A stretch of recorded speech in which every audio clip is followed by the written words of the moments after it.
I took a few days to breathe and relax and not do any extra work apart from the things that I need to do, like my PhD work, teaching. I was preparing for a few conferences and stuff, so I did not want to take anything extra on my plate, and hence YouTube had to be put on a hold for a bit. But I have been doing some thinking these past days, some overthinking actually, and I've realized that I've been afraid to start new things. I do get excited to start things, but things that I would love to do, places that I would love to see, but most times my fear stops me from experiencing new things. And I guess it's just not particularly me. I'm sure a lot of people feel the same way. For me, sometimes I feel that it takes extra effort on my behalf to try something new. It's not just the fear of the unknown, but I guess also the fear of failure. I have these grand ideas of the things I want to achieve, but when it comes to actually doing it, I get afraid. This also causes a lot of pain, I guess. So what I have realized is that doing the things I want to do without overthinking is actually the best way, but I'm still trying to figure out how to not overthink. Mostly doing it even before I actually get the chance to overthink. Maybe that's one way to do it, but I'm still figuring it out because there's so many things that I honestly want to do. There's so many things that I want to see and experience, new things that I want to achieve. And yeah, I don't know, hopefully one day I will get there. Hopefully one day this fear will subside, but till then all I can do is try.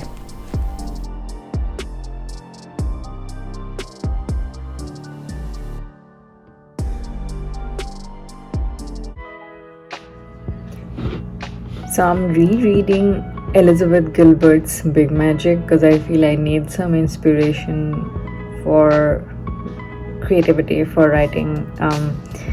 And it's every time I read that book, I mean, of course it's self-help and it's supposed to help me, but every time I read that book I pick up something new in that book, and I'm kind of right now struggling with a lot of self-doubt and like, should I pursue creativity, and those kind of things, those kind of thoughts are in my head right now. Stuff like, am I qualified enough to do what I want to do? And I feel Gilbert's book, at every phase of my life, whenever I read it, whenever I feel I need somebody to tell me that, you just keep going, I think this book has been very helpful for me in that way, because I feel that it's not just about, it is about writing or like doing whatever you do, but it's also like, after a point you do it, like you have that enthusiasm of starting something new, and then that fades after some time, and then you are sort of faced with this reality of like, okay, this is hard, this is not just like all fun and games. And then I think it's about like still continuing once you realize that it is actually not easy. And I think Gilbert's book sort of is helping me to kind of get over my fears and kind of,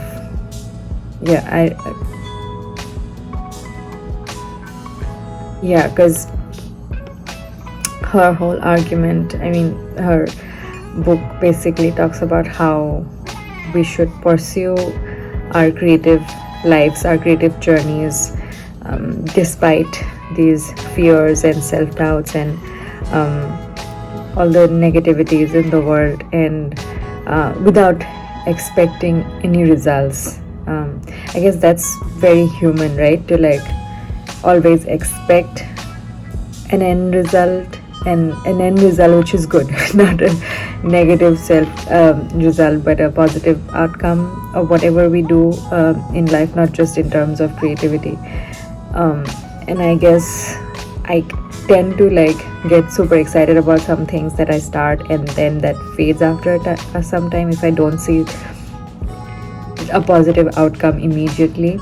And that's human, that's just not just me, but like that's very human. And I guess reading her book, it just reaffirms, I mean, it's just a reassurance for me that it's okay, like that I just have to continue doing what I love to do, even if it is hard, and even if sometimes it doesn't make sense.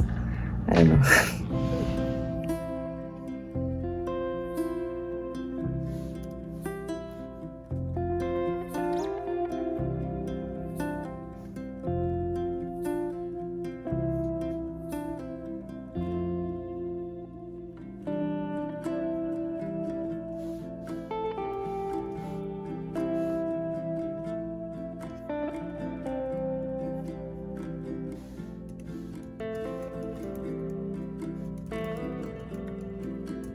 Rereading Gilbert's Big Magic has made me think about actually a lot of things, specifically about creativity or creative life.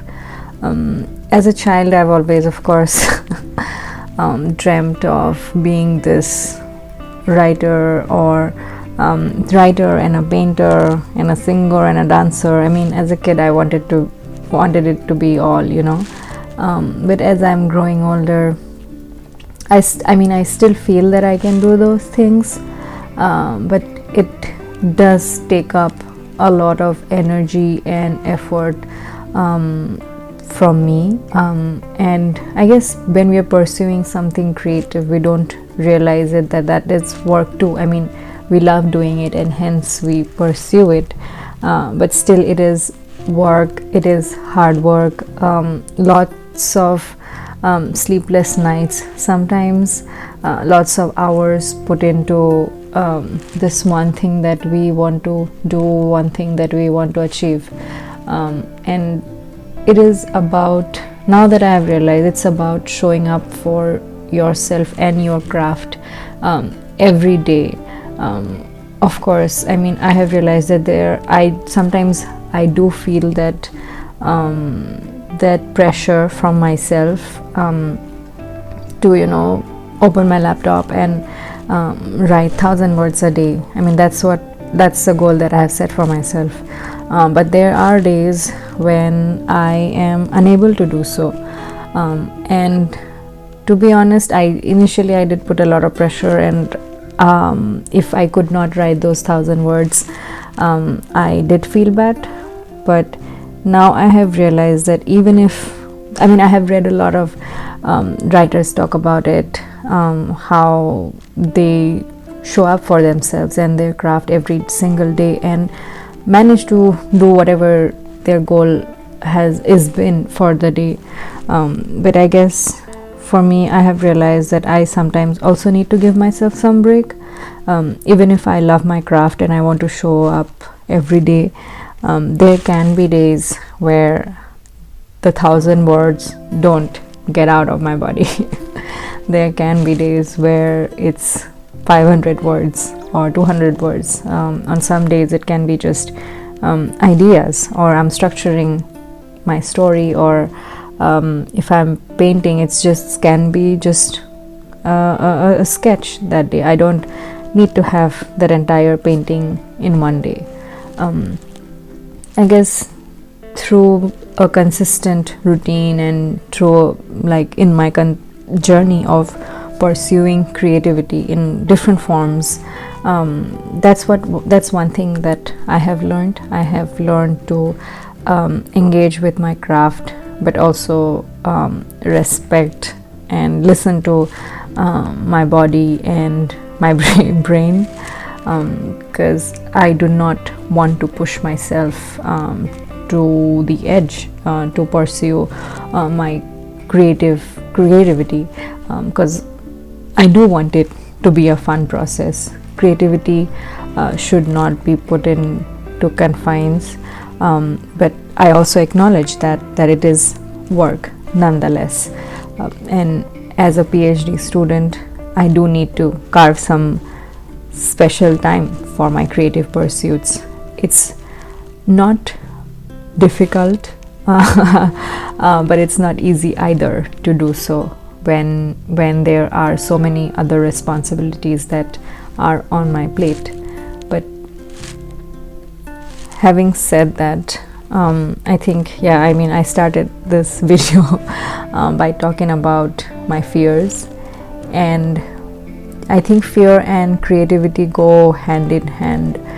Elizabeth Gilbert too talks about accepting fear and acknowledging fear, but also working along with it side by side. So I guess that's what I am learning from Gilbert.